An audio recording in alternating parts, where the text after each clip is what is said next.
ये थोड़ी देर सोचो मरने जा रहा हूं, सोचो। सुबह सुबह ऐसी बातें करते हैं मरने की, सुबह सुबह। हमें लगता है कि अगर सुबह सुबह ये दिमाग में डाल ले तो दिन भर खूब भजन होगा। इसी से तो भजन होता है। यही तो भजन नहीं होने देता, जीने की आशा, भोगने की आशा, प्रियजनों के बीच में रहने की आशा, यही भजन नहीं होने देता।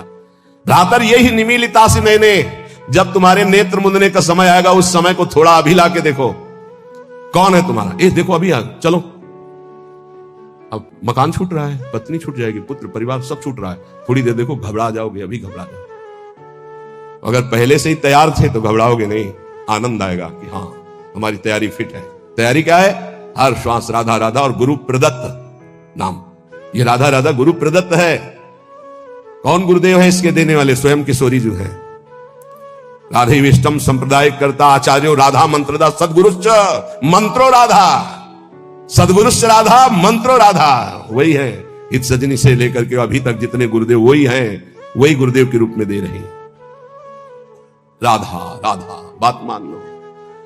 अभी देखो कैसा भय लगेगा। अभी देखो तुम्हारा घर छूट जाएगा, बैंक बैलेंस छूट जाएगा, पुत्र पत्नी सब छूट जाएंगे, शरीर छूट जाएगा, अब जाओगे अकेले, घबराहट पैदा हो जाएगी। तैयारी कर लो। कह रहे विश्वास दिलाने के लिए नहीं कह रहा हूं, सत्य कह रहा हूं। तुम दिव्य वृंदावन में आज अभी इसी क्षण में प्रवेश पा जाओगे यदि अभी शरीर छूट जाए। राधा बोल करके गए। भ्रातो स्वप्राप्त सुहृदगणा क्वच गुणा कुत्र प्रतिष्ठा दया। ये तुम्हारे भाईजान, ये तुम्हारे मित्रजन, ये तुम्हारी पढ़ाई लिखाई, ये तुम्हारी प्रभुता, धन, प्रतिष्ठा, ये कोई काम नहीं आने वाली। मरने के बाद कोई काम नहीं आने वाली। ये तुम्हारा कुत्राहम कृतयः, अहंकार कि मैं अमुक हूं, मैं अमुक हूं, प्रभुत्व, बड़ी महिमा है तुम्हारी संसार में। धन विद्या द्यस्ततः सर्वत, ये धन, ये विद्वान, विद्वता, ये सब किस काम में आएगी? स्वम निर्विद्य संविद्य किम नु चल चलस्य दैव वृंदावनम। मेरी बात मान जा, आज ही कदम बढ़ा और वृंदावन में आके सत्संग सुन, यहां की रज में लौट और राधा राधा राधा फिर चाहे जा रहे, निरंतर नाम जप कर, निश्चित निश्चित भगवत प्राप्ति हो जाएगी। जब तुम भगवत मार्ग में चलोगे तो रुददपि पितृमात्र बंधु पुत्रादिकम अपहाय निसम्मनार्ह दुक्ते ही, तुम्हारे माता पिता तुम्हारे विरुद्ध हो जाएंगे। भगवत मार्ग में चलोगे तो कोई बिरला ही होता है जो अनुकूल हो जाए। बहुत कठोर हृदय भगवत मार्ग में चाहिए। ममता से लड़ने के लिए कठोर हृदय चाहिए, समता में स्थित होने के लिए सहृदय चाहिए। दोनों बात होना, ये हमारे प्रभु के सद्गुण हैं। कुसुम से भी कोमल और वज्र से भी कठोर, अपने शब्द के लिए कठोर। और ये अपनापन जहां प्रभु में समर्पित हुआ तो सहृदय, इसको समेटो अपनेपन को। रुददपि पितृमात्र, रुददपि, यदि वो रो रहे हैं या ऐसी युक्तियां पेश कर रहे हैं, उपासक को चाहिए इस जाल में न फंसे। महाप्रभु चैतन्य देव, बड़े बड़े आद्य गुरु भगवान शंकराचार्य, बड़े बड़े महापुरुषों के जीवन चरित्रों में दे पाया गया कि केवल वही घर में थे, केवल वही। लेकिन प्रभु के विधान को मानकर मंगल में संन्यास धर्म का अवलंबन लेकर छोड़। सची माता ने तो यह भी कहा था कि बेटा पानी की तो बात जाने दो, अगर हम मरना चाहें तो कोई जहर देने वाला भी नहीं। विष्णु प्रिया तो अभी नवीन बालिका है और मैं वयोवृद्धा हूं और जानते हो तुम्हारे सिवा कोई है। तो उनका मां श्री कृष्ण मुझे प्रेरित कर रहे हैं, मैं रुक नहीं सकता, आपको अनुमति देना होगा। ऐसे भगवान शंकराचार्य जी ने कहा मां भगवान शंकर प्रेरणा कर रहे हैं, मुझे संन्यास लेना ही होगा। तो उनका बेटा मेरा तो कोई नहीं है, ना कोई और पुत्र है, ना तेरे पिता है, कोई नहीं है और केवल तू ही है। तो उनका मां बिना अनुमति के संन्यास लिया नहीं जाता और आपकी अनुमति अनिवार्य है, तो क्या आप मुझे अनुमति नहीं देंगी? तो बेटा कैसे दे सकते हो? तो चलो मां गंगा स्नान करने चले गए। वो तो महायोगी थे, मगरमच्छ प्रकट कर दिया। बोले मां मुझे मगरमच्छ खा रहा है। अरे बोले बेटा मैं वृद्धा हूं, कैसे बचा सकती हूँ? बोले संन्यास की अनुमति देंगे, कह दो संन्यास। बोले बेटा मगरमच्छ से तो अच्छा है तुम जिंदा रहो, संन्यास ले लो। अनुमति हो गई, मगरमच्छ ध्यान हो गया। तो उनका बेटा अंतिम संस्कार करने वाले तो तुम ही हो। तो उनका मां वचन देता हूं कहीं भी होगा और सुनूंगा कि मां का शरीर पूरा हो रहा है तो अंतिम संस्कार मैं करूंगा। करके दंड रख करके शिष्य को दे करके भगवान शंकराचार्य ने मां का संस्कार किया। रुददपि पितृमात्र बंधु पुत्रादिकम अपहाय निसम्मनार्ह दुक्तिये। कोई युक्ति तुम्हें भगवान मार्ग से विमुख न कर पावे। बड़े प्रलोभन, बड़े भय, कमर कस के चलना इस मार्ग में। श्रीपाद कह रहे हैं हृदय परम कठोरताम दधानो द्रुत मवलोकय कृष्ण केलि कुंजम। हृदय परम कठोरताम, इस मार्ग में चलने वाले को हृदय को बहुत कठोर रखना पड़ता है। और कठोर ऐसा जैसे नारियल, अंदर एकदम कोमल, बाहर एकदम कठोर। बाहर नारियल जैसा रहे ना, नारियल का देखते हो जटा, फिर कठोरता उसकी खप्पर की, और अंदर देखो बड़ा मुलायम मीठी गरी। ऐसे संत होते हैं, हृदय से एकदम कोमल, बाहर से एकदम कठोर, उनको जल्दी कोई पहचान नहीं सकता। हृदय परम कठोरताम दधानो द्रुत मवलोकय कृष्ण केली कुंजम। यदि तुम मेरी ये बात मान गए और हृदय को कठोर कर लिया और ममता का त्याग करके निरंतर भजन किए, तो इसी जन्म में तुम श्री कृष्ण केली कुंजम, श्री कृष्ण केली कुंजम क्या, राधा केली कुंजम, हाँ श्री राधा केली कुंजम प्रवेश हो जाएगा श्री जी की केली कुंज में। ये संपूर्ण वृंदावन राधा केली कुंज है, प्रियालाल की केली कुंज है। मान जाओ, हम ये नहीं कह रहे कि हमारे भाव कहने का कि आप सन्यास ले लो, नहीं ये कह रहे। हृदय को मोह ममता रहित करके उन्हीं के बीच में रखकर उनकी सेवा करते हुए खूब भजन करो। तुम क्यों नहीं किया? हमारे भाग्य में लिखा था, ये तुम्हारे लोगों के भाग्य में लिख दिया है। किसने लिखा है? ब्रह्मा ने नहीं लिखा, गुरु ने लिखा है। ये ब्रह्मा के लिखे भाग्य से नहीं, कुंडली देख लो अपनी, निकलवा लो कुंडली, उसमें लिखा हो कि बाबा जी बनेगा तो हमें बताना। ये गुरु भाग्य बदल दिए। ये संत जन जहां जाते हैं ना, नारद सिख जे सुनहि नर नारी, अवसि भवन तजी होहि भिखार। संतों को भिक्षा देने का मतलब जानते हो? संचित कर्म, क्रियमाण कर्म सबका नाश और महाभागवत पदवी प्रदान कर देना। जहां संत जाते हैं, जहां संत जूठन गिरती है, जहां संत वचन होते हैं, वहां माया की दाल नहीं गलती। वहां परमात्मा प्राप्ति के लिए उस जूठन से एक न एक पौधा तैयार होता ही रहता है। जहां संतों का चरणामृत गिरा और संतों की जूठन गिरी, वहां एक नया बीज प्रकट होता है। कौन? सो कुल धन्य उमा सुन जगत पूज्य सुपनीत, श्री रघुवीर परायण जे जन उपज विनीत। नाम प्रसंग कहे तो उपदेश जाया, धर्म धन्य सो देश धन्य सो कुल जय जन्म भयो, धन्य सो तात धन्य सो माय, संतत सकल सुनो चितलाय, श्री हरिवंश प्रताप। ये जाना है, श्री जी मिल गई तो अनंत जन्मों की बिगड़ी बन गई। जिसे भगवत प्राप्ति होनी होती है, उसके लक्षण क्या होते हैं? श्री भगवान सिद्ध पुरुष के लक्षण, और भगवत प्राप्ति जिसको होनी होती है उसके वो आदर्श लक्षण होते हैं।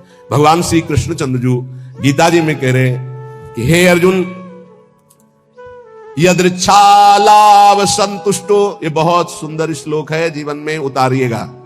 यदृच्छालाव संतुष्टो द्वंद्वातीतो विमत्सरः, शमः सिद्धाव सिद्धौ च कृत्वापि न निबध्यते। यदृच्छालाव संतुष्टः, हे उपासक, ये सिद्ध महापुरुष के लक्षण है और उपासक को ये धारण करना चाहिए जिसे भगवत प्राप्ति करनी है। यदृच्छालाव संतुष्टः, हम जो साधना कर रहे हैं, चाहे गृहस्थ धर्म से युक्त होकर, चाहे विरक्त धर्म से युक्त होकर, यदृच्छालाभ संतुष्टो, अब भगवान की इच्छा से सुख दुखे समय कृत्वा लाभालाभ हो जया जय हो, जय हो या पराजय, लाभ हो या हानि, सुख हो या दुख, संतुष्टायन केनवा, मुझे संतुष्ट रहना, प्रसन्न रहना है, सुख और दुख में, लाभ और हानि में, जय और पराजय में। ये हमारी साधना की कसौटी है। साधना में पराजित हो गया और शांत है, यही तो साधुता है। यदृच्छालाभ संतुष्टो, हम फल प्राप्ति का उद्देश्य रख करके अगर साधना करेंगे तो हम विक्षेप को प्राप्त हो जाएंगे। ध्यान देना, हमको समता पर ध्यान देना है, यह है साधना का फल, और इस पर ध्यान प्राय नहीं। समता का क्या मतलब? हार और जीत में समान, लाभ और हानि में समान, सुख और दुख में समान। ये भगवान के वचन है। सुख दुखे समय कृत्वा लाभा लाभो जया जय। चित्त विक्षेप में या आनंद में समान, परिस्थिति बिगड़ी हुई या सही समान, कोई साथ दे रहा है या नहीं समान, साधना का फल मिल रहा है या नहीं समान। अरे 20 साल हो गए अभी वही काम करो तो लोग, समान वृत्ति, विक्षेप नहीं, शांत। यदृच्छालाभ संतुष्टो द्वंद्वातीतो विमत्सरः, बहुत अमृत में। हम साधना कर रहे हैं, अनुकूलता मिले या प्रतिकूलता, लाभ मिले या हानि, मान मिले या अपमान, स्तुति मिले या निंदा, विकार है या निर्विकार, पर हमारी स्थिति में फर्क नहीं पड़ेगा, हमारी निष्ठा पे फर्क नहीं पड़ेगा, हमारी श्रद्धा पे फर्क नहीं पड़ेगा। यदृच्छालाभ संतुष्टो, पकड़ो पकड़ो इस बात को, अभी आनंदित रहोगे। हमें मतलब है नहीं अपने हृदय से, क्यों नहीं मतलब है? हमने दे दिया ना प्रभु को। बोले हमारा मन शांत नहीं, तो तुमने दिया क्या यार? किस तरह झूठे दानी हो। शरणागति तो यही से होती, तनुवांग मनोभिरमलई सोहम तयुवाश्रिता, शरीर मन वाणी कर्म प्राण सब कुछ प्रभु को समर्पित, मैं सहित। अब हमारा क्या? ये तो हरि का है, प्रियाजू का है। फिर सुन लो, योगी सांगोपांग साधना करता है, साधना में कायरता नहीं है। लेकिन फल में अनुकूलता हो या प्रतिकूलता, लाभ मिले या हानि, मान मिले या अपमान, स्तुति हो या निंदा, जो कुछ भी हो उस समय अंतःकरण में सम रहना, यह साधना की उत्तम अवस्था है। असंतोष पैदा ना होने पावे, ये तो हुई विरक्त साधक या भगवत भक्त की। अगर गृहस्थ में है तो जैसे उत्तम व्यापार करता है, व्यापार में घाटा हो जाए या लाभ हो जाए तो भूले नहीं, घाटा हो जाए तो प्रभु को भूले नहीं, समान भाव, फिर हम प्रयास करेंगे। अंतःकरण बिगड़ना नहीं चाहिए, श्रद्धा नहीं बिगड़नी चाहिए। हर एक परिस्थिति में तुम्हारा अंतःकरण अपनी आराधना में लगा रहना चाहिए, तो उसके हृदय में जो फल होगा उसका नाम होगा समता, जो भगवत प्राप्ति का स्वरूप है। ऐसा नहीं कि लाभ का और हानि का उसे ज्ञान नहीं होता, होता है, पर उसको दुख नहीं होता।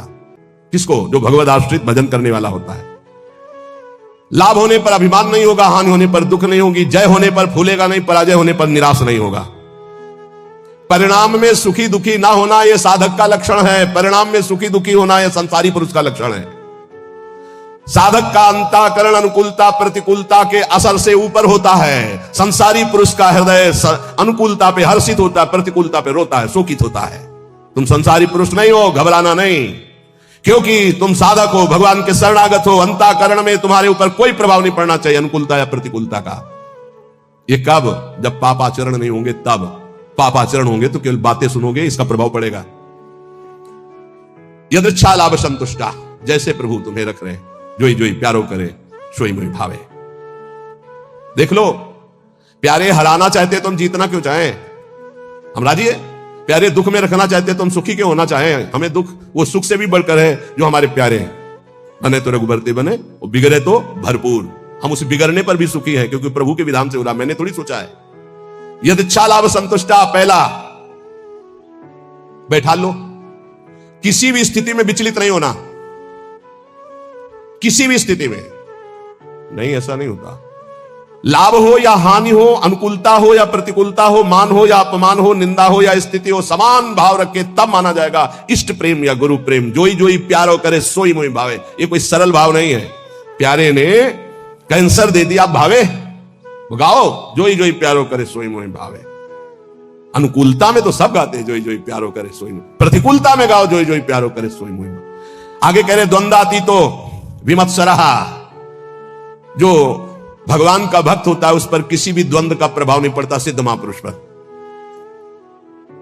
पूज्यपाद श्री उड़िया बाबा जी महाराज, प्रभुदत्त ब्रह्मचारी जी ने बहुत बड़ा संत संगोष्ठी रखी थी, जिसमें हरि बाबा और उड़िया बाबा भी पधारे थे। तो उस समय एक सन्यासी महान जो भारत में यश प्राप्त किए हुए थे, उनके गुरुजन, सिद्ध महापुरुषों की स्वाभाविक यश कीर्ति होती रहती है, तो उससे जो भगवत तत्व के ज्ञान होना और भगवत तत्व का बोध होना, इसमें अंतर होता है। तो भगवत तत्व के ज्ञानी थे वो, पर भगवत तत्व बोध संपन्न महापुरुष तो उड़िया बाबा थे। उन्होंने बस समस्या इतनी थी कि हरि बाबा जब घंटा बजाते थे तो सबसे पहले ओ नाद करवाते। तो इसका विरोध हुआ कि ये केवल अमुक ही बोल सकते हैं, हर वर्ण के नहीं बोल सकते हैं। उड़िया बाबा से कहा गया कि आप वहां बैठे हैं, आप इसका विरोध क्यों नहीं करते? उड़िया बाबा ने कहा हरि स्वयं हरि हैं, हरि बाबा स्वयं हरि हैं, वो जो कुछ करते हैं सब परम धर्म है, हम उनका विरोध नहीं कर सकते। इसी बात को लेकर के बाबा की बहुत निंदा की भरी सभा में बाबा बैठे थे, पद्मासन लगाए। बाबा के बड़े बड़े व्याकरणाचार्य, बड़े बड़े ब्रह्मबोध संपन्न महापुरुष संग में रहते थे उड़िया बाबा के। वो खड़े हो गए बड़े ज्ञानी जन और कहा कि बाबा उसकी तरफ देख के, बाबा ने सबको बैठा लिया और बैठे रहे आधा घंटे। खूब वो माइक मिल गया था तो खूब फराटेदार श्लोक और बार बार उड़िया बाबा का नाम ले लेकर उड़िया बाबा की निंदा, और कोई निंदा के चांस नहीं थे। इसी विभाग को सन्यासी होकर के ऐसा विरोध नहीं करते, ऐसा ऐसा ऐसा। बाबा जब संपन्न हो गई निंदा तो उठे और अपनी कुटिया में आ गए।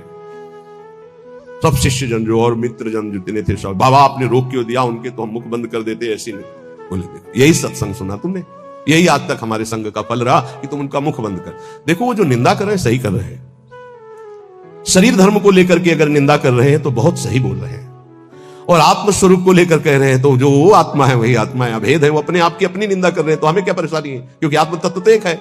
और शरीर की निंदा तो शास्त्र करते हैं, हम करते हैं, वो भी कर रहे हैं, क्या परेशानी है? कोई समस्या, कोई क्षोभ नहीं निंदा का। द्वंद्वातीत तो ये तो सिद्ध पुरुष के लक्षण होते, साधक को ऐसा ही होना चाहिए।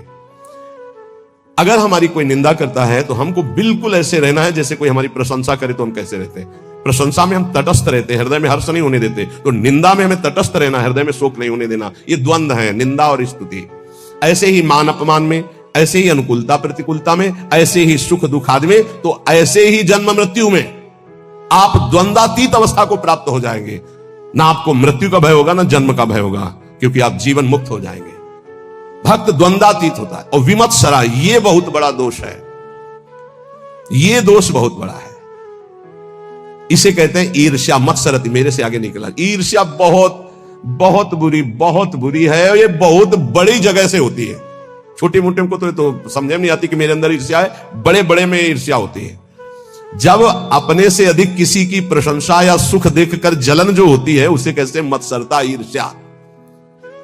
अगर ईर्ष्या का किंचित मात्र भाव है तो चाहे जितना इष्ट कृपा करे, गुरु कृपा करे, वो जलेगा, कुछ उस पर फर्क नहीं पड़ेगा। बहुत विचित्र है ये ईर्ष्या। विमत्सरहा, मत्सरता रहित होना चाहिए साधक को। सिद्ध पुरुष में ईर्ष्या नहीं होती। ईर्ष्या इतना दोष सूक्ष्म है, कंचन तजना सहज है, सहज तिया का नेव, मान बड़ाई ईर्ष्या दुर्लभ तजनाए। दुर्लभ है जो कंचन कामनी पर विजय प्राप्त किए हुए, वो भी ईर्ष्या पर। बहुत विचित्र है, बहुत विचित्र। किसी की भी बड़ाई सुनकर उनकी निंदा करना शुरू कर देना, ये ईर्ष्या करवाती है। हाँ सब ठीक है भैया, ऐसे निंदा कर देना, हृदय में उनके प्रति जलन होना। थोड़ी भी ईर्ष्या यदि हृदय में है तो भगवत प्राप्ति या भगवत प्रेम नहीं होने देगी। इसको मिटा दो। जिसके प्रति ईर्ष्या, उसके चरण वंदना करो, उसको हाथ जोड़ो, उसको और प्यार करो, जिससे ईर्ष्या तुम्हारे हृदय में उसके प्रति ना होने पावे। ये अपनी कोशिश से होगा, दूसरे की कृपा से नहीं। आप ये मत समझे इसमें ये ईर्ष्या सबसे बड़ा सूक्ष्म दोष है, और ये बड़े बड़े साधकों और संतों में भी जागृत हो जाए यदि सावधान न रहे तो। ये बहुत बड़ा दोष। इसलिए लिखा कंचन तजना सहज है, सहज तिया का ने, मान बड़ाई ईर्ष्या दुर्लभ तजनाए। ईर्ष्या से बहुत बड़ी हानि हो जाती है, बहुत बड़ा अपराध बन जाता है। इसमें निंदा आदि दोष, बहुत गलती हो जाती है, बहुत बड़ी गलती हो। इष्ट छूट जाएंगे, गुरु छूट जाएंगे, ईर्ष्या नहीं छूटेगी। मतलब बहुत ही ये सूक्ष्म विषय ईर्ष्या। मत्सरत, मेरे से आगे निकला जा रहा है, ये ईर्ष्या बहुत मत्सर। विमत्सरहा, भक्त विमत्सर होता है। चाहे जितना आपस में प्रेम हो, ईर्ष्या जागृत हो जाए तो एकता, मित्रता, भाव, श्रद्धा सब नष्ट कर देगी। चाहे जितना प्रेम, ईर्ष्या जागृत हो जाए तो बहुत दूरी बना देती है ईर्ष्या। वैर और भिन्नता ये पैदा करना इसका काम है। भिन्नता, दूरी बना देना और दुश्मनी पैदा कर देना, ये ईर्ष्या का काम है। साधक इस दोष से बचे, बड़ा भयानक दोष है ईर्ष्या। ये बहुत जल्दी हो जाता है। छोटों में तो कम होता है, बड़ों में ज्यादा होता है। छोटों में छोटे स्तर से होता है, एक दो व्यक्ति। ईर्ष्या बड़ों में बहुत जोर की होती है। सुना है हमने, शब्द सुने, तो उससे लगा कि ये ईर्ष्या बहुत जोर की होती है। किसी की भी बड़ाई हो, फौरन निंदा। हमने सुना है, फौरन निंदा शुरू। हाँ ये तो ठीक है, पर लगा के उड़ गए, निंदा शुरू कर दी। ईर्ष्या बहुत विचित्र है। अपने में गुणाभिमान और दूसरे में दोष दर्शन, ये ईर्ष्या करा देती है। और सारी तपस्या भजन सब खो देता है ईर्ष्यालु। कुछ नहीं रह जाता ईर्ष्यालु के हृदय में। इसलिए भगवान कह रहे हैं विमत्सरा। सिद्ध पुरुष में तो होती नहीं है, और साधक में इसे मिटानी होती। स्वयं से मिटेगी, ये बात ध्यान रखना। लाख उपाय करके देख लिया, नहीं गई। स्वयं से मिट रहे हैं। स्वयं जब तक नहीं मिटाना चाहोगे, ईर्ष्या नहीं मिटेगी। ईर्ष्या जिधर झुक जाए उधर द्वेष पैदा कर दे, लड़ाई झगड़ा पैदा कर दे और नाश शुरू कर देती ईर्ष्या। बहुत बहुत विचित्र। बहुत गुरु की बढ़ोतरी देखकर शिष्य को ईर्ष्या हो सकती है। ईर्ष्या शिष्य को सूली पे चढ़वा दिया, जहर खवा दिया, मारने का संयोग बना दिया। बहुत से ऐसे उदाहरण पाए गए। ईर्ष्या। भला सदगुरु परब्रह्म, उनकी महिमा को देखकर ईर्ष्या कैसे हो सकती है? हो जाती है। जब अपने में गुणाभिमान होता है तब ईर्ष्या हो जाती है। यहां तक शिष्य की महिमा को देखकर गुरु के हृदय में ईर्ष्या पैदा हो गई। ऐसा नहीं। जबकि शिष्य तो अपना पुत्र, अगर उसकी महिमा बढ़ती है तो गर्व का विषय होता है कि हमारा ही तो बेटा है, हमारा ही तो वैभव है ये। ऐसा नहीं। जहर खिलाने की चेष्टा की गई शिष्य को। वो चरित्र में, रामानुजाचार्य जी के चरित्र में पढ़ के देख लीजिए। ईर्ष्या बड़े स्तर में प्रकट हो जाती है। अगर ब्रह्म बोध नहीं, भगवत प्रेम की प्राप्ति नहीं, तो ये प्रकट हो जाएगा, ईर्ष्या प्रकट हो जाएगी।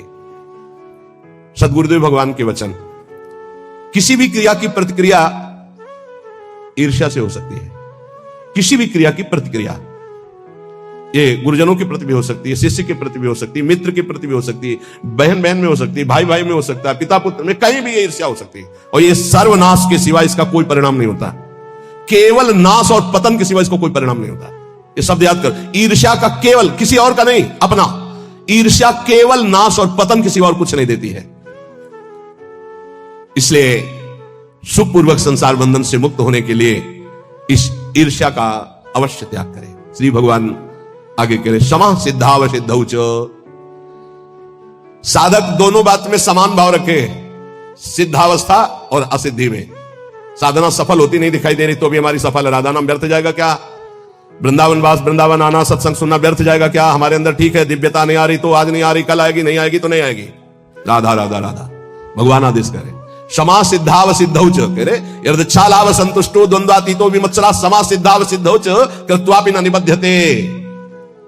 हम अपनी साधना को ठीक तरह से कर रहे हैं, अगर हमारे अंदर निर्विकारता नहीं आई, दिव्यता नहीं आई, चमत्कार नहीं आई तो मुझे बिल्कुल निराश नहीं होना है। आज नहीं आई तो जाएगी कहां?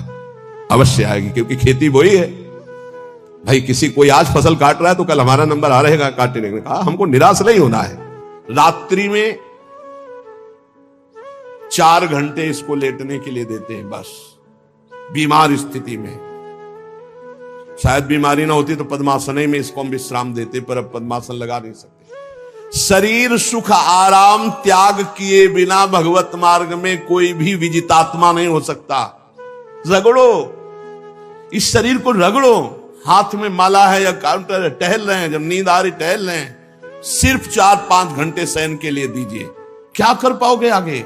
यही अवस्थाएं हैं, नवयुवक अवस्था। इसी पर विजय प्राप्त करो, नींद आदि पर, भोजन पर, नींद पर। जानबूझकर 1-2 दिन भोजन छोड़कर भजन पड़े नहीं रहना। कोई जान न पावे कि आप भोजन नहीं किए। पूरी दिनचर्या ज्यों की त्यों होनी चाहिए। जिद्दी स्वभाव, परमार्थ के पथिक का जिद्दी स्वभाव, आराम त्यागी स्वभाव। और शरीर को जैसा बना लो प्रभु वैसे ही है, इसमें जड़ है, कोई अंतर नहीं पड़ता है। रात में सो, दिन में 4 घंटा सोने का अभ्यास बना लो, दिन में सोते रहो। अभ्यास है, चाहे जगने का बना लो चाहे सोने का। आधा आधा कवल रोज बढ़ाते चले जाओ। भोजन आते फैलती चली जाएंगी। आधा आधा कवल रोज कम करते चले जाओ। 24 घंटे में 400 ग्राम अन्न से स्वस्थ शरीर का पोषण हो जाएगा और वो क्रियाशील रहेगा। 400 ग्राम अन्न से काहे को बर्बाद कर रहे हो? आते बढ़ाते चले जा रहे हो। इसको कम करो, कम करो। भोजन 400 ग्राम अन्न से काम चल जाएगा। जिसे भगवत प्राप्ति के बिना जिया नहीं जा रहा, तब भगवत प्राप्ति होती है। ये शरीर सुख आराम के त्यागने की, हमें बहुत समय बर्बाद मत करो, समय बर्बाद मत। भोजन कर रहे हो, नाम जब चल रहा है, अंदर पद चल रहा है।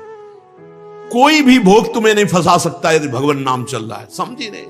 भगवान नाम नहीं जब करना, बस मन मानी आचरण करना है। बड़ी भारी आवश्यकता है शरीर सुख आराम के मिटाने की साधक को। जीवन भर इसी में लगे रहे, जीवन भर। जब से इस मार्ग में चले तो इसी पर नींद और भूख, 2 पर भारी प्रहार रहा है। नींद और भूख, तो भगवान की कृपा से ऐसा। अब तो बहुत भारी रोग से ग्रसित है, लेकिन पीछे मुरारी शरण आए और कहा अल्ट्रासाउंड कराने चलना है। डॉक्टर ने बोला है तो आज कुछ खाना नहीं। हम कहा आज की बात कर रहे हो? 3-4 दिन से कुछ नहीं गया। जब डॉक्टर वहां देखा तो बोला बाबा पानी पे रहते हो क्या? जो वैसे किया, जानबूझ करके मधुकरी नहीं जाना, 3-4 दिन नहीं पाना। अब देखते हैं भजन कैसे होता है। और यह अभ्यास बचपन से, भूखे रह करके, सर्दी में, गर्मी में, बीमारी में, हर स्थिति में भजन नहीं छूटना, दिनचर्या नहीं छूटनी। शयन में जो तुम्हें सुख मिलता है वो तमोगुणी नींद का है। जागृत होकर भजन में अगर समय व्यतीत कर दो, जीवन आनंद में। शरीर सुख आराम को नष्ट करने की जरूरत है साधक को। दिन में सोना बंद करो। जो रात्रि में जगते हैं वो सो सकते हैं आधा टाइम। सोने का टाइम 4 घंटे, तो 2 घंटे विश्राम कर लो। और रात्रि में ऐसी सेवाएं करो कि 1-2 घंटा उसमें विश्राम कर लो। 4 घंटे से काम। और जो रात्रि में चैन से सोते हैं, दिन में मत सो। दिन में टहलो, माला लो और अपने ही कमरे में टहलो, बंद करके कमरा, अपने ही अंदर टहलो। खूब नाम जप करो, मंत्र जप करो। देखो कैसा आनंद आता है कि अरे तेरा समय जा रहा है, पता नहीं आगे कौन सा रोग आ जाएगा, कौन सी घटना घट जाएगी, तू भजन करने लायक रहे या ना रहे। आज भजन कर लेगा तो कल, बता रहे ना, हर समय मन उत्साहित रहता है। तभी हम कह रहे कि भजन करोगे तो मरते दम तक तुम्हारा उत्साह नष्ट नहीं होगा, उत्साह संपन्न। कितना आनंद रहता है। मन से भगवत आराधना शुरू हो जाती है, मन से पाठ शुरू हो जाता है, मन से परिक्रमा शुरू हो जाती है। हमें लगना है, आराम शब्द जीवन में नहीं। सीधी बात समझो, जब तक भगवत प्राप्ति नहीं तब तक आराम नहीं। राम काज कीन्हे बिनु मोहि कहां विश्राम। बिल्कुल जिद्दी स्वभाव बनाना पड़ेगा। शरीर, आलस्य, प्रमाद, भोग, नाना प्रकार की खान पान सामग्री, तो भगवान कहते फिर मेरी प्राप्ति करो, विजितात्मा बनो। आराम है, राम काज कीन्हे बिनु मोहि कहां विश्राम। समुद्र पार कर रहे हैं, मैनाक जी प्रकट हो गए, थोड़ा विश्राम कर लो। बोले नहीं, राम काज कीन्हे बिनु मोहि कहां विश्राम, मोहि कहां विश्राम। सेवक सुख चाह, मान भिखारी, व्यसनी धन, शुभ गति व्यभिचारी, कभी नहीं। सर्वभूतात्म भूतात्मा, संपूर्ण प्राणियों के साथ आत्मवत व्यवहार करे, सब में मेरा प्रभु विराजमान है। जैसे हमारे किसी शरीर के अंग में चोट लग जाए तो हमें ही लगती है, ऐसे संपूर्ण चराचर जगत में जब हम किसी को दुखी देखे तो हमारा हृदय दुखी हो जाए। कैसे इसके दुख को, इसे सर्वभूतात्म भूतात्मा कहते हैं। जो योगी होता है वो सबको सुख पहुंचाने की चेष्टा करता है, किसी को भी दुखी देखकर उसका हृदय व्याकुल हो जाता है। साधन में स्वाभाविक प्रवृत्ति नहीं होती, लगाना पड़ता है, इसलिए उद्देश्य दृढ़ रखो। अब हमको इसी जन्म में भगवत प्राप्ति करनी है। हम प्रियालाल की शरण में हैं। हमारा एक एक मिनट बड़ा कीमती है। हर मिनट में, हर सेकंड में हमें नाम जप करना है और प्रभु के भरोसे रहना है। कम सोना है, कम खाना है, कम बोलना है। 3 बातें पकड़ो। कम सोना, इसका अभ्यास बना लो। कम खाना, इसका अभ्यास बना लो। और कम बोलना, इसका अभ्यास। ये 3 बातें जीवन में साधक के बिल्कुल सरलता पूर्वक आ जानी चाहिए। मिताहार, मित भाषण और नियमित शयन। शयन से बचो, ये बहुत जहर है। नींद बहुत जहर है। निद्रा आलस्य प्रमादोत्थम तत्तामस मुदाहृतम। इसको एक सीमा में बांध दो। 3 घंटे, 4 घंटे, 5 घंटे, बस 24 घंटे माला, काउंटर, वाणी, सेवा, टहल रहे हैं। सो नहीं सकते, आराम नहीं कर सकते, नहीं कर सकते।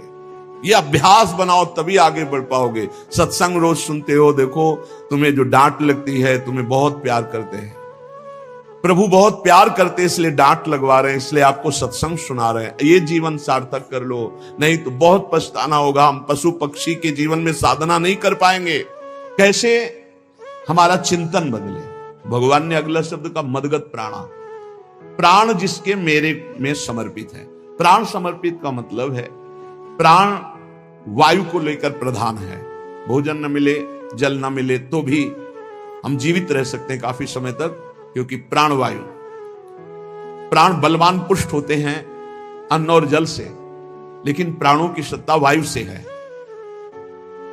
ये जो श्वास प्रश्वास है, भोजन हमें 4-6 दिन न मिले तो आराम से दिनचर्या चल सकती है। पानी 8-10 दिन न मिले तो भी दिनचर्या चल सकती है। ऐसा नहीं कि मर जाएंगे, लेकिन 2 मिनट वायु ना मिले तो मर जाएंगे। 2 मिनट वायु ना मिले तो प्राण नष्ट। प्राण का सीधा संबंध वायु श्वासों से है, और प्रभु को प्राण समर्पित करने का मतलब हर श्वास नाम जप करना। मदगत प्राणा, हम पानी भी पिएंगे, भोजन भी पाएंगे तो प्रभु को समर्पित करके और हर श्वास नाम जप करेंगे तो ये मदगत प्राणा होगा। मत चित्ता, निरंतर चिंतन करने के लिए हमें प्राणों को समर्पित करना होगा। हमारे प्राण समर्पित हैं, हम प्रसाद के द्वारा प्राणों का पोषण करेंगे और हर श्वास प्रश्वास में नाम जप। श्वास ऊपर गई तो नाम जप, श्वास नीचे गई तो नाम जप। बोधयंता परस्परम, यदि हम किसी से बात करेंगे तो अपने प्रभु की चर्चा करेंगे। उसी प्रभु की चर्चा का कथन, कथयंतश्च माम नित्यम, केवल भगवत चर्चा करेंगे। केवल कभी कभी ये लोक कल्याण की भावना भी प्रपंच में उतार देती है। निवेदन है कि यहां कोई लोक वार्ता का प्रश्न लेकर के नावे, एक जगह तो बख्श दो, जहां केवल भगवान के संबंध की चर्चा होने दो। श्रीधाम वृंदावन में आप आए हो तो प्रिया प्रीतम की चर्चा का प्रश्न करो, प्रिया प्रीतम की चर्चा सुनो, निहाल हो जाओगे। तुष्यंत च रमंत च, उसी में आनंद और संतोष होता है। भगवत चर्चा हुई और उसी में रमण का। एक जगह तो रखो जहां तुम केवल प्रभु की चर्चा सुन सकते हो, प्रभु की चर्चा कर सकते हो। प्रपंच का तो बहुत विस्तार है। कथयंत च माम, माम भगवान कह रहे हैं, कथयंत च माम नित्यम तुष्यंत च रमंत च।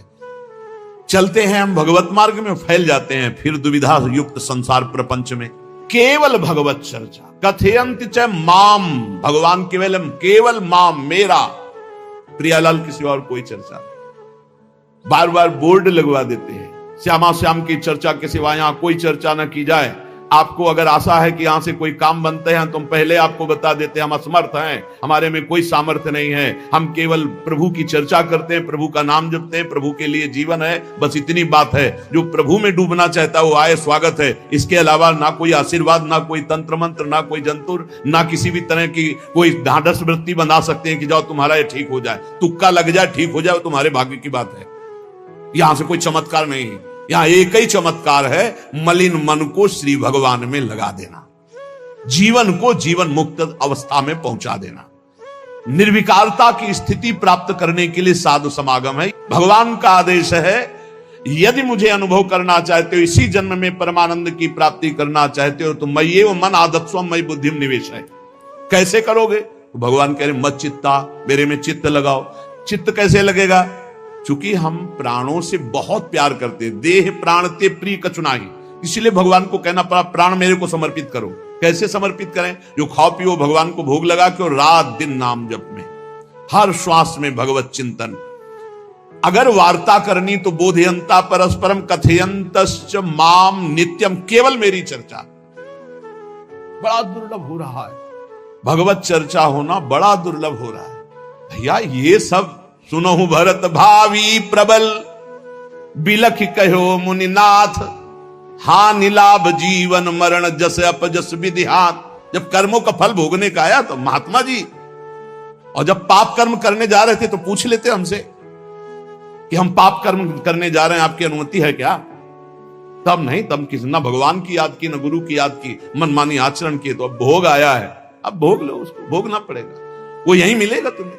पति पत्नी परिवार संसार मित्र, इन्हीं में सब कलह अशांति मारपीट नाना प्रकार का। अरे पूछो मत, भगवान के चरणों का जब तक आश्रय नहीं लोगे तो यहां का ये प्रेम विवाह, यहां का प्रेम तुम्हें शांति प्रदान नहीं कर सकता। भगवत भाव रखोगे, हर परिस्थिति को शांति पूर्वक निर्वाह। ये जीवन काटना भी एक कला है। मनुष्य जीवन कोई पशु जीवन नहीं है। अगर अध्यात्म नहीं तो आप इसको जी नहीं सकते, आप इस जीवन को नहीं जी सकते। अशांत रहोगे, क्लेशित रहोगे, परेशान रहोगे। जीवन की कला है द्वंद्वों में समता, संपूर्ण जगत में रहते हुए ममता रहित हो जाना, संपूर्ण क्रियाएं करते हुए अहंकार रहित हो जाना। अभी जीवन मुक्तता का आनंद आ जाए तो मत चित्ता मदगत प्राणा बोधयंता परस्परम कथयंत च माम नित्यम तुष्यंत च रमंत च। हमारा उद्देश्य भगवत प्राप्ति का है।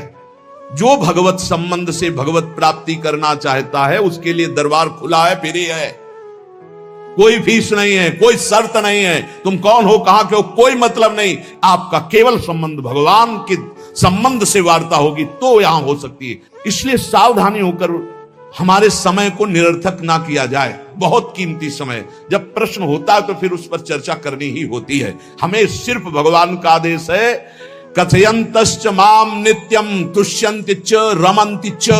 उसी में संतोष करना, उसी में रमण करना है। हमारा भरण पोषण श्री प्रियाजू से होता है, किसी व्यक्ति से नहीं होता है। हमारे यहां श्री श्यामा श्याम विराजमान है, उनका पूरा जगत है।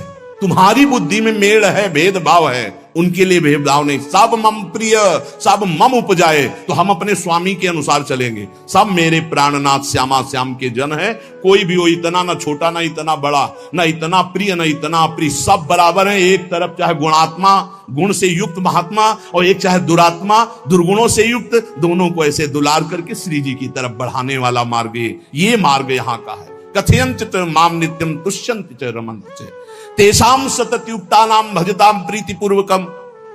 जो सतत प्रेम पूर्वक मेरा भजन करता है, भगवान करे ददामि बुद्धि योगम तम, उसकी बुद्धि का योग मैं करा देता हूं। ये खास बात हुई, लगाने की चेष्टा हमने की मन बुद्धि को, और भगवान आकर मन बुद्धि में विराजमान हो गए। तेषामेवानुकंपार्थ महमज्ञानजं तमः नास्यात्म्यात्म भावस्थो ज्ञान दीपेन भास्वता। भगवान कृपा करके उसके हृदय में ज्ञान प्रकाशित कर दिया। जब कोई सतत भजन करता है, प्राण प्रभु को समर्पित कर देता है, चित्त प्रभु में लगाए हुए प्रभु की चर्चा, भगवान उसके अंदर ज्ञान प्रकाशित कर देते, तो वो अनात्म भाव जो देह भाव था उसका नाश हुआ और वो भगवत भाव में स्थित हो जाता है। भगवान कह रहे हैं मत चित्तः सर्वदुर्गाणि मत प्रसादात् तरिष्यसि। जब कोई मेरे में चित्त लगाता है तो मेरी कृपा से सारे दुर्गुणों का नाश हो जाता है। महात्मा तो भगवान बनाते हैं, करो सत्य ते साधु समाना, मैं उसे साधु बनाऊं। हमारा कर्तव्य, हमारा चित्त प्रभु में लग जाए, मेरा चिंतन करो, भगवान का आदेश है। बस खास बात है चिंतन। हमारी प्रारंभ से विशेष श्रद्धा इसी बात में रही गुरु शब्द पे कि रात दिन कोई भी चेतना युक्त क्षण ऐसा ना जाए जिसमें भगवत विमुख होता हो। बस इसी बात की साधना जीवन भर रही। प्रारंभ में गुरुदेव ने कह दिया जब तक चेतना है तुम्हारे में तो तुम्हारा जागृत अवस्था का चेतना युक्त एक भी क्षण व्यर्थ नहीं जाना चाहिए। तो गुरु कृपा से यही प्रयास रहा है कि हमारा एक भी मिनट भगवान से विमुख न जाए। पूर्व में ऐसी स्वभाव वृत्ति बनाई थी कि लोगों को ये शंका होती थी कि ये बोल पाते हैं कि नहीं बोल पाते हैं, अर्थात इनके वाणी है कि नहीं है, मूक मौन, जटाओं का बोझा, एक वस्त्र, बस शांत। बुलाया गया, घंटा बजा तो पहुंच गए, प्रसाद लिए, उसमें एकांत, हर समय मंत्रा। कथा में बैठे हैं, अनुकूल वचन आया तो सुन लिया, नहीं पूरा का पूरा सत्संग ऐसे ही चला गया और हमारा मंत्र चल रहा है, एक क्षण भी मंत्र से विलग नहीं। हमारा कर्तव्य है केवल चिंतन। चिंतन करोगे तो अभी मुक्त हो, अभी परिणाम में नहीं। अभी हम राधा बोल रहे हैं, अभी प्राण निकले, अभी श्री जी के पास पहुंच जाएंगे। भगवान की कृपा का बल और साधन का तुम्हारा पूरा प्रयास प्रयत्न, ध्यान रखो, दो से सिद्धि प्राप्त होती है, भगवान की कृपा का बल और आपकी पूरी साधना का प्रयास प्रयत्न, कायरता नहीं, भगवान की कृपा का बल और तुम्हारा पूरा प्रयास पूरा प्रयत्न। देखो भगवान की दर्शन वृत्ति हृदय में जागृत हुई ध्रुव जी के पद को लेकर, कामना को लेकर। मैं भगवान का साक्षात्कार करूंगा, उनसे वरदान मांगूंगा कि मुझे सबसे श्रेष्ठ पदवी की प्राप्ति हो। चले, भगवान नारद जी मिले। पहला प्रलोभन, चलो अभी तुम्हें इस सम्राट पद पर नकार दिया। फिर भय, सांप हैं, बिच्छी हैं, जंगल के बड़े, और फिर यक्ष राक्षस, न जाने कौन कौन है, तुम अभी बालक हो, तुम्हें खा जाएंगे, तुम क्या तपस्या करोगे, क्या भजन। नहीं, इससे भी नहीं टिके, कुछ भी हो, कदम वापस नहीं जाएंगे, अब तो हरि की प्राप्ति। तो गुरु मंत्र दे दिया। 6 महीने बहुत ही देह भाव रहित होकर उच्च कोटि की साधना की। बालक होने पर यही मथुरा में, मधुपुरी में देह भाव रहित होकर के, क्योंकि जंगल में ऐसे ऐसे मच्छर बड़े बड़े ना, एक मच्छर मारे तो पूरा होश खराब हो जाए, पूरी चेतना जागृत। तो उस 5 वर्ष के राजकुमार के शरीर में कितने मच्छर चिपके रहे होंगे, क्या क्या भयावह। हमने तो सेनपुर में देखा, आसन लगाए बैठे, काला नाग सांप ऐसे फुसकार रहा है। पूरा दृढ़ निश्चय है कि अगर ये काटने का समय है तो काट लेगा, नहीं काटना तो बिल्कुल नहीं काटेगा, बैठे रहो। वैसे पास से निकल गए, छाती से भी निकल गए हैं। निश्चय कि अगर काटना काटना। सैकड़ों बिच्छू, कभी ऐसे डंक नहीं मारा। और अगर काटना हो मारना हो ना तो बढ़िया महल में बैठे हो तो वहां जाके काट लेंगे। ध्रुव जी अपनी निष्ठा से कभी नहीं विचलित हुए। अब जब भगवान सामने आए तो आखिरकार 5 वर्ष के बालक घबरा गए। भगवान का तेज, भगवान का रूप, भगवान की महिमा। भगवान मुस्कुराए, कृपा दृष्टि से देखे, बल मिला, भगवान को देख पा रहे हैं। अब मन में आया कि मैं स्तुति कैसे करूं, क्योंकि कोई ज्ञान तो है नहीं। भजन किया, भगवान की प्राप्ति हो रही, लेकिन अब कोई ऐसा ज्ञान तो है नहीं जिससे भगवान का स्तवन करे। भगवान की तरफ देख करके कुछ कहना चाहते हैं, पर क्या भगवान को कहें ये ज्ञान नहीं। तो भगवान ने अपने ज्ञान स्वरूप शंख का गुरु जी के कपोल पे स्पर्श करा दिया। जो भगवान कह रहे, ज्ञान तो मेरी कृपा से होता है। अभी पीछे इस श्लोक में भगवान ने कहा, तेसा मेवानुकंपार्थो महमक ज्ञानजम तमहा नाशयाम्यात्म भावस्थो, अनात्म भाव का ये जो आत्मस्वरूप अनात्म देह में भाव आ गया है, इसके नाश का जो ज्ञान होता है ये भगवान की कृपा से होता है। जे भी संग छुआया दिव्य ज्ञान और भगवान की दिव्य स्तुति की। तो ये देखा जाता है कि भगवान की कृपा से ही साधक में दिव्यता आती है, दिव्य ज्ञान आते हैं, पर प्रयत्न अपना होना चाहिए। प्रयत्न था तभी तपस्या में आए, नहीं तो प्रलोभन में फंस जाते या भय में डर जाते। ना प्रलोभन में फंसे चक्रवर्ती सम्राट पद देने पर, और ना भय में फंसे कि सांप बिच्छी और सिंह खा जाएगा, इससे भयभीत नहीं हुए। और प्रयत्न इतनी जोर का कि आप भागवत में पढ़ लीजिए, देह भाव रहित होकर कितना कठोर तप, 6 महीने में भगवत साक्षात्कार। आत्मबल, भगवत कृपा बल। ये मन है बहुत डराता है, कैसे जिएंगे, बुढ़ापे में कौन सेवा करेगा, क्या दुनिया का प्रपंच खड़ा कर देता है। इसको इसी ज्ञान से काटो, भगवान है ना, भगवान सब करेंगे। भगवान के लिए हमने जीवन दिया है, ये जीवन भगवान के लिए हार। अरे दिव्य हो जाओगे, रिद्धियां सिद्धियां हाथ जोड़े खड़ी रहेंगी। भगवान जानते हो क्या भगवान है। हम एक बार भगवान के नाम पर अपने आप को न्यौछावर तो करके देखें, पर यह अहंकारी जीव मानता नहीं है। ये अहंकार का बल लिए रहता है। आसुरी प्रकृति है ये अहंकार। अहंकारम बलम दर्पम कामम क्रोधम च संश्रिताः। जिसके अंदर ये आसुरी प्रवृत्ति अहंकार होता है, उसमें काम क्रोध लोभ ये भरपूर होते हैं। कहां से भगवत प्राप्ति हो। जहां ये दुश्मन रहते हैं वो घर तो तुमने सुरक्षित दे रखा है दुश्मनों को। आसुरी प्रकृति को तुमने अहंकार को अपना स्वामित्व दे रखा है। मैं वो अहंकार जिसके साथ प्रकृति लगती है। जब अहंकार और बढ़ जाता है तो ईश्वरोहम अहम भोगी सिद्धोहम बलवान सुखी। तरंग से समुद्र नहीं होता, समुद्र से तरंग होती है। हम जितने भी हैं सब तरंग हैं उस परमात्मा की। वायु विकार नष्ट हुआ, समुद्र में ही लीन हो गए, ये बात है। लेकिन एक तरंग समुद्र नहीं पैदा कर सकती। एक सूर्य चमक रहा है, कोई बंद के सूर्य दूसरा चमक के दिखाए। बहुत सावधानी से उपासना करो। ये अहंकार भगवान कह रहे हैं, भगवान ये जो अहंकारम बलम दर्पम कामम क्रोधम च संस्कृताः, इस अहंकार को नहीं मिटाया तो ये अनुभव कराने लगता है और चार बोलने लगते हैं कि आप तो भगवान हैं। तो धर्म सम्राट करपात्री जी इतने सिद्ध महापुरुष और विश्वेश्वर विश्वनाथ जी की स्थापना करके रात दिन आराधना, काशी में बड़े बड़े सिद्ध महापुरुष भगवान शिव की आराधना करते, बड़े बड़े सिद्ध महापुरुष भगवती अंबा की आराधना करते। ये कौन सा ज्ञान प्रकट हो जाता है जो भगवत स्वरूपों का अपमान होने लगता है। मुझे यही समझ में नहीं आता। गुरु रूप से हमें शास्त्र के आचरण देने आए, मनमानी भ्रष्टाचार सिखाने नहीं आए। आज तक कभी कहीं भी भगवत स्वरूपों का अपमान महापुरुषों द्वारा नहीं हुआ। महापुरुष और भगवान में अंतर नहीं, पक्का मुझे विश्वास। हम तो चराचर जगत को भगवत स्वरूप मानते हैं, लेकिन आचरण कराने के लिए आचार्य गुरुदेव जैसे चले वैसे ही चलना होता है। सदैव संतों ने अपने को अधम और तुच्छ और नीच कहा है। हनुमान जी जैसा कोई ज्ञानी महाबली, कोई त्यागी, कोई ब्रह्मचारी बैरागी, हनुमान जी जैसा कोई त्रिभुवन में द्वितीय हुआ हो तो बता दो। अतुलित बलधामम हेम शैलाभदेहम दनुजवन कृशानुम ज्ञानिनाम अग्रगण्यम। अरे जे गिर चरण दे हनुमंता चले सुगा पाताल तुरंता। हजार हजार को पकड़ के कछु मारिस कछु मर्दिस कछु मिले से धरि धूरी। अब विभीषण जी से कैसे परिचय बता रहे हैं। प्रात ले जो नाम हमारा तेहि दिन ताहि ना मिले आहारा। असमय अधम सखा सुनु मोहू पर रघुबीर। क्या दैन्यता का स्वरूप हनुमान जी। भगवान से जब हनुमान जी मिल रहे तब उनसे प्रभु आप पूछ रहे हो कि तू नाथ एक में मंद मोह बस ज्ञानी नाम अग्रगण्यम।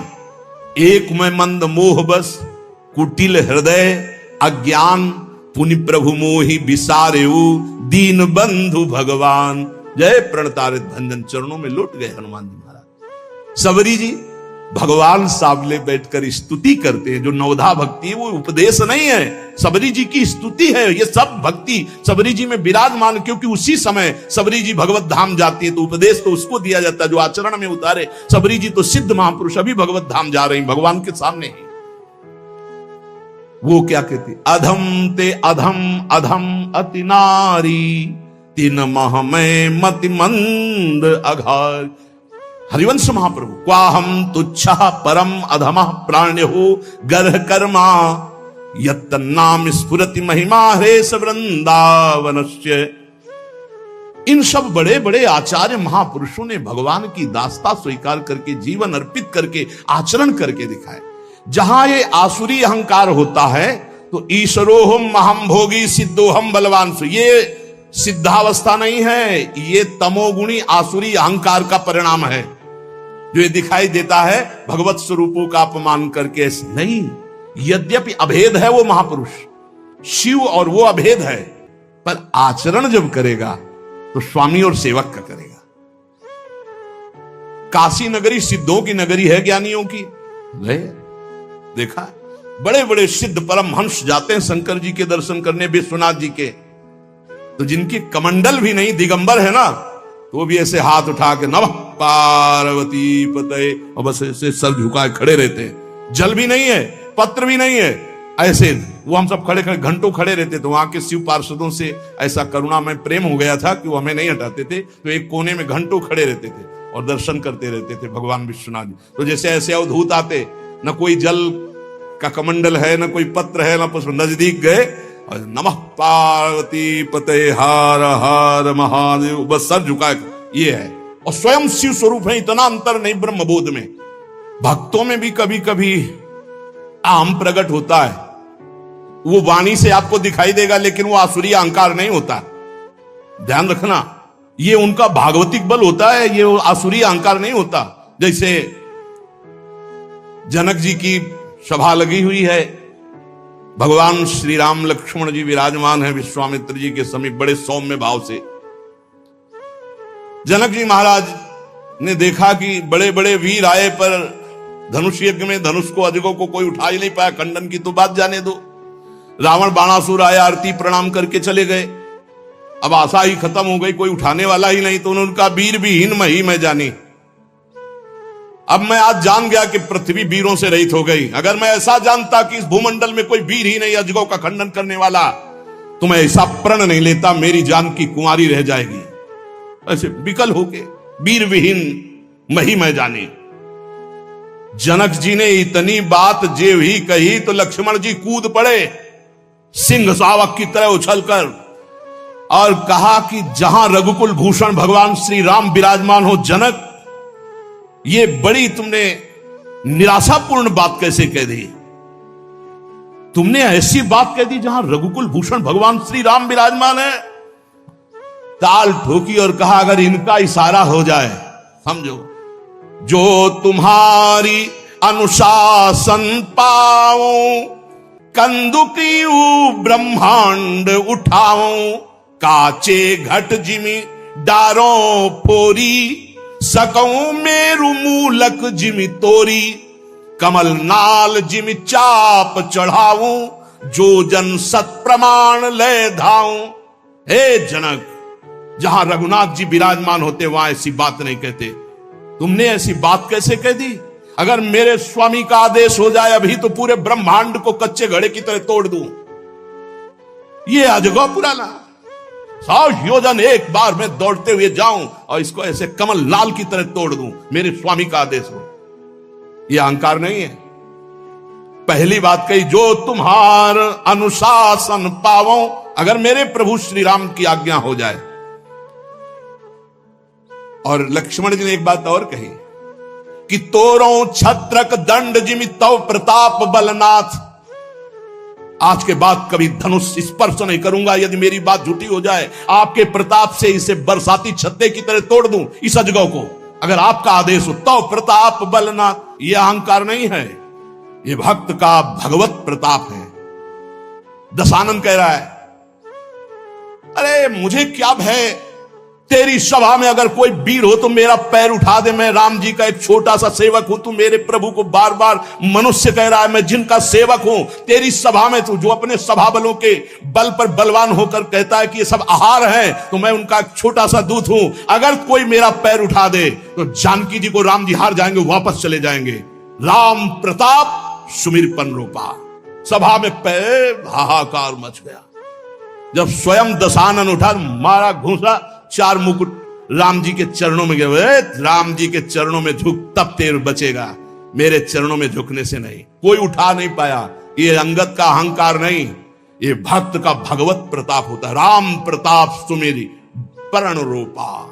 राम प्रताप हरिवंश प्रताप ही जानत है, हरिवंश प्रबोध प्रमाणत है, हरिवंश सर्वस्व है तिनके, सुख संपत्ति दंपति जो जिनके। लक्ष्मण जी कह रहे, सकौ मेरु मूलक जिमि तोरी। जैसे मूली तोड़ दिया जाता 4 लाख योजन का सोने का पहाड़ सुमेरु, ऐसे उखाड़ के तोड़ के फेंक दूं। भगवान अपार सामर्थ्यशाली, और जो भगवान में चित्त जोड़े अपार सामर्थ्यशाली। हम लोग कभी कभी अहंकार और प्रताप के भेद को नहीं समझ पाते। महापुरुषों में अहंकार नहीं होता, वो भगवत प्रताप होता है।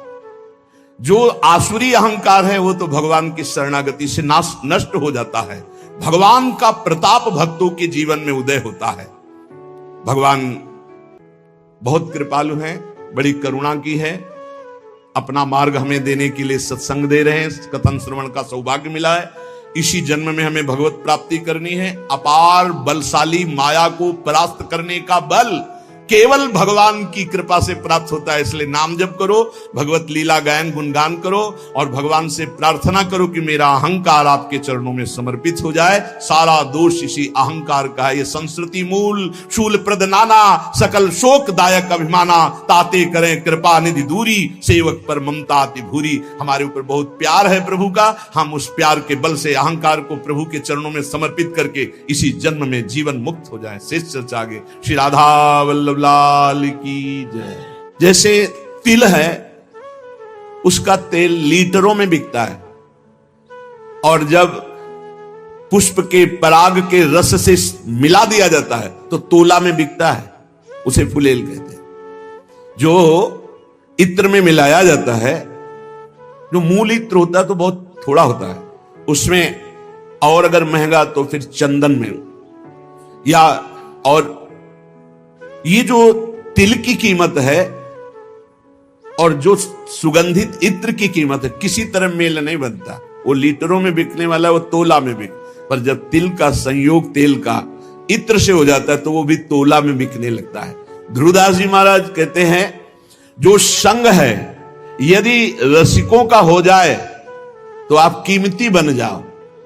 अभी माया ने हमको दुर्दशा में पहुंचा दिया। काम क्रोध लोभ मोह मद मत्सर। सच्ची मानिए शरणागति का प्रभाव बहुत बड़ा है। ये नौजवान यौवन अवस्था के बच्चे संपूर्ण मनोरंजन त्याग किए हुए, भोगों का त्याग किए हुए, स्वामी जी की अपार कृपा। देखा है भ्रमण के समय, देखा है सब, और यहां भी देख रहे हैं। 100 में 100 अभी दोपहर तक बदल जाए भगवान जाने। अभी 100 में 100 आज्ञा पर चल रहे, 1 भी % जो धर्म विरुद्ध आचरण है वो नहीं। भजन की पूर्णता तो श्री जी की तरफ से होगी, वही करवाएंगे, लेकिन धर्म विरुद्ध छोटे छोटे बच्चे हैं जिनको केवल खेल खिलौनों से मतलब, वो ऐसे अकाउंट दिखाते हैं।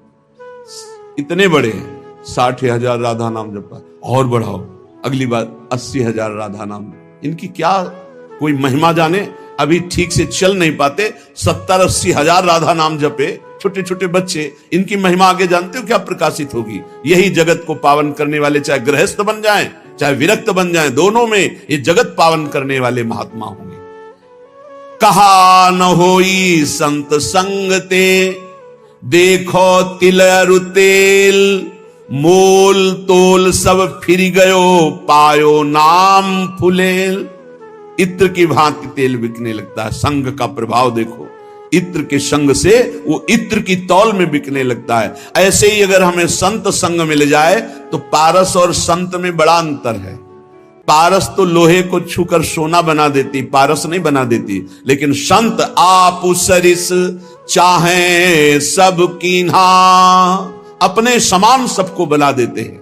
जब श्रीधाम वृंदावन का आश्रय मिलता है तो विशुद्ध संतों का संग होता है। और धर्म साधन भजन फीके बिनु अनुराग, जैसे बागो बनत नहीं जो न होई सिर पाग। अगर रसिकों का संग न हो तो अनुराग का मार्ग नहीं मिल सकता, प्रेम का मार्ग नहीं मिल सकता। नाटकबाजी बहुत हो सकती है, अहंकार की पूर्ति वाली साधनाएं हो सकती है, प्रेम नहीं। प्रेम बड़ा गुप्त विषय है, हृदय का गुह्य विषय है। आज प्रेम के लिए कोई बिरला ही व्याकुल होता है, नहीं अपनी कामनाओं की पूर्ति, बहुत से बहुत पाप नष्ट करने की भावना या कल्याण की भावना, इसके ऊपर मोक्ष हो जाना और मोक्ष का भी त्याग करके भगवत अनुराग में रुदन करना, तड़पना, ये कोई बिरला चाहता है। बिना भगवत प्रेमी महात्मा के प्रेम की पहचान ही नहीं होती। प्रेम की जब पहचान नहीं तो फिर मांग कैसे हो सकती है। और जब प्रेम के लिए तड़पना होता है, कृपा कर दें हरि गुरु, तब प्रेम, जहां प्रेम प्रकट हुआ तो भगवान अजित को उसने अधीन कर लिया। भगवान का एक नाम है प्रेमाधीन। जिसने संतों का संग किया भगवान उसके अधीन हो गए। सेन जी हर समय नाम जप करते और अपनी सेवा करते हैं। इस सेवा से जो अर्थ मिलता उससे साधु सेवा करते हैं। सच्ची मानिए, साधु सेवा भगवत प्राप्ति का सीधा मार्ग है।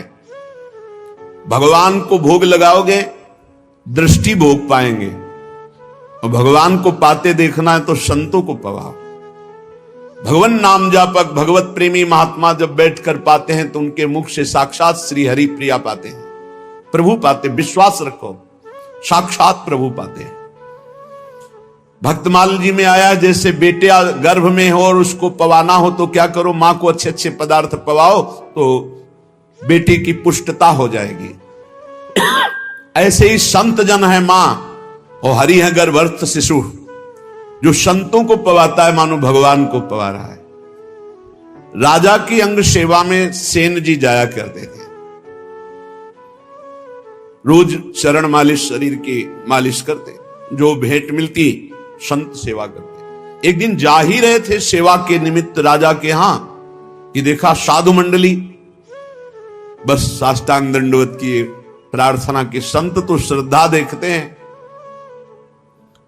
संत वैभव नहीं देखते कि वैभवशाली है तो उसको बड़ा प्रेम नहीं। संत श्रद्धा, संत जो होंगे वो श्रद्धा देखते हैं। और जिसको धन का, मान का, लोक व्यवहार का महत्व है वो श्रद्धा नहीं देखता।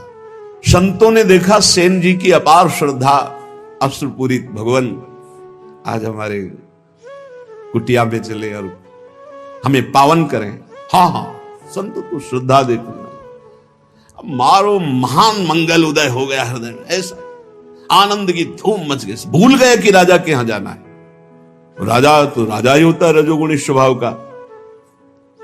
संतों के चरण पखारना, आरती करना, जो कुछ था वो जाकर बाजार से अच्छे अच्छे पदार्थ लाना, भोग बनाना। भगवान ने विचार किया कि सेन जी तो हमारे संतों की सेवा में मगन हो, राजा की सेवा में नहीं जाएंगे तो कल हो सकता है दंड विधान करें। स्वयं भगवान वैसे ही पूरा पोशाक, वही सब सामग्री सेवा वाली गए। जय जय अनंत कोटि ब्रह्मांडों के स्वामी, भक्ताधीन मनः पूज्यो भक्ता नाम अभयंकर। ये गोपाल शास्त्र नाम में भक्तों को अभय करने वाले भक्ताधीन हैं। देखो भगवान के आगे राजा कुछ पद रखता है क्या? ब्रह्मेश्वरादि सदरूप पदारविंद, बड़े महामहिम। ध्येयम सदा परिभवग्नम अभीष्ट दोहम तीर्थास्पदम शिव विरंचनुतम शरण्यम। वो एक राजा के सामने जय जय बोले जाके। आओ सेन जी, विलंब हो गया, क्षमा हो भगवान। सेवा में लग गए। जैसे ही भगवान ने सेवा, अरे उसको तो एक अपार आनंद मिल रहा है आज, कभी ऐसा आनंद नहीं मिला। पीठ की मालिश की ऐसे तो जब तेल मालिश कर रहे थे तो कटोरी सामने रखी थी, तो राजा की दृष्टि पड़ी तो देखा अनंत कामों को मूर्छित करने वाले श्याम सुंदर। पीछे मुड़ के देखा तो सेन, फिर कटोरी में देखा श्याम। कहा सेन, आज तुम्हारे तेल में कुछ जादू है क्या? नहीं महाराज, ये तो आपकी दृष्टि का चमत्कार है। आपकी दृष्टि में कुछ होगा तो वही दिखाई दे रहा है। भगवान ने झांकी दिखाई उनको। आनंद, पूरी रात आनंद में डूब गई। भगवान तो अंतर ध्यान हो गए। संतों को पवाया खूब, भगवत कीर्तन, भगवत चर्चा पूरी रात हुई। संत जन सुबह मंडली जब विदा हुई तो जैसे अपने प्रियजन के बिछुड़ने से प्राण व्याकुल होते हैं, ऐसे भगवत प्रेमी संत जनों के बिछुड़ने से उनके प्राण व्याकुल होते। मिलत एक दुख दारुण देही और बिछुरत एक प्राण हरि लेहि। अश्रु प्रवाह करते हुए संतों को विदा किया। जब संतों को विदा किया तब होश आया, अरे राजा की तो सेवा में गया ही नहीं। अब राजा को कैसे बताऊं कि हमारी क्या दशा हो गई थी। संतों के दर्शन मात्र से बड़ा, अब तो राज कर्मचारी आएंगे और मुझे बंदी बनाकर ले जाएंगे। सोच ही रहे थे कि राज कर्मचारी आ गए। सेन, महाराज ने तुम्हें याद किया। सूख गए। विचार किया कि हो सकता है राजा है, कोई निवेदन नहीं किया, सेवा में जाना चाहिए, नहीं जाए तो निवेदन भेजना चाहिए। इसका मतलब भयानक दंड मिलेगा। चल पड़े। भगवान का स्मरण करते हो कि कोई अपराध तो किया नहीं, संत सेवा में ही रत होने के कारण अगर ऐसा हमें फांसी भी मिलती है तो कोई बात नहीं। अवश्य सादर प्रधान द्वारपाल कैसे कर सकता है, वो तो तिरस्कार करना चाहिए। जब अंदर गए तो राजा ने कहा आओ आओ से। ये सब क्या, इनको तो क्रोध में होना चाहिए। राजा ने कहा सेन, जैसी तुमने कल सेवा की मैं बहुत आनंदित हूं, जो चाहो हमसे मांग लो। मजाक तो नहीं कर रहा, कल तो आए ही नहीं। उनका महाराज सेवा क्या, तो उनका सच्ची कल जो तुम, और अश्रु आ गए। तब उनको लगा कि कुछ तो। उनका महाराज, मेरी सेवा से आपको क्या सुख मिला? बोले मैं एक रहस्य जानना चाहता हूं। कल बार बार मन में आया पर तुम सेवारत थे, इतना आनंद मिल रहा था कि पूछे। कटोरी में देखते थे तो एक श्याम रंग का बड़ा आकर्षणकारी रूप, और जब पीछे देखते तो तुम सेवा कर। क्या कल के तेल में कोई जादू था या क्या था कल? तो उनका सरकार सही बतावे, हम कल आए ही नहीं। अच्छा, कल तुम आए तो थे, सेवा की? बोले नहीं, वो जो कटोरी में देख रहे थे वो सही देख रहे थे, वो हमारे इष्ट देव हैं। श्याम सुंदर हमारे इष्ट देव हैं। आप नाराज ना हो जाएं, हम संत सेवा में मगन रहे, इसलिए मेरे स्वयं प्रभु सेन का रूप धारण करके और आपके। अब आप पूछे कि मैं बहुत आनंदित हूं, जो इच्छा हो मांग लो, तो सरकार अपनी सेवा से मुक्त कर दो। आज से मैं अपने प्रभु और संतों के सिवा किसी की दास्ता नहीं करूंगा। जो मेरे लिए तुम्हारी सेवा में आए, आज के बाद पूर्ण अनन्य होकर अब किसी अन्य का आश्रय नहीं। और धर्म साधन भजन फीके बिनु अनुराग। और ये अनुराग संत संग से मिलता। बहुत बहुत बहुत महिमा है साधु संग की, पर इसी महिमा का पाखंड दुरुपयोग करता है। पाखंड इसी महिमा का दुरुपयोग करने लगा कि ऐसी महिमा है जिन संतों की, तो उसी का दुरुपयोग, जिनको साधुता का ज्ञान नहीं, जो भगवान का भजन नहीं करते, जो भगवान की प्राप्ति का लक्ष्य नहीं, वो लौकिक सुख सामग्री की चाह के लिए इस वेश का दुरुपयोग और निंदा कराने लगे। नहीं तो वास्तविक सत्य बात है, संत सेवा मात्र से अनुराग प्राप्त होता है। तात स्वर्ग अपवर्ग सुख धरी तुलाए कंग, तूलन ताह सकल मिली जो सुख लव सत्संग। क्षण मात्र के सत्संग से जीवन का परिवर्तन निश्चित है। जो स्वर्ग और पृथ्वी के भोग और मोक्ष सुख का भी तिरस्कार करवा दे, ऐसा अनुराग संत संग से प्राप्त होता है। जैसे नक्शिक सुंदर वेशभूषा हो और सिर पर पाग ना हो तो शोभा नहीं बनती, ऐसे सब साधन हो और प्रेम ना हो तो शोभा नहीं उन साधनों की। प्रेम बिना जो कछु करे सो नहीं लागे नीक, विविध भांति व्यंजन करो लोन बिना सब फीक। जैसे बढ़िया कढ़ी दाल सब्जी सब बने हो, इसके बाद नमक बिल्कुल न डालो। कैसा लगा? सब फीका। बोले ऐसे बढ़िया व्रत नियम संयम साधन सब चल रहे हैं, पर तुम्हें हरि अनुराग नहीं है, प्रभु से अपनापन नहीं, प्रेम नहीं। तो बोले सब व्यंजन जैसे नमक के बिना फीके लगे, ऐसे प्रेम के बिना सब साधन फीके। साधनों का स्वाद क्या है? अनुराग, प्रेम, प्रेम पूर्वक श्रवण, प्रेम पूर्वक कीर्तन, प्रेम पूर्वक दासत्व, अर्चन, बंधन, सख्य, आत्मसमर्पण। नवल किशोरी कुंवर की सहज ऐसी बानी, ताको संग न छाणही, नेकु शरण गहे आनी। हमारी नवल किशोरी लाडली जू श्री श्यामा जू का सहज स्वभाव है, बाना है, विरध है कि कोई जबान से भी शरणागत होने लगे। 3 प्रकार की शरणागत होती है, एक वाणी की, एक मन की और एक शरीर की।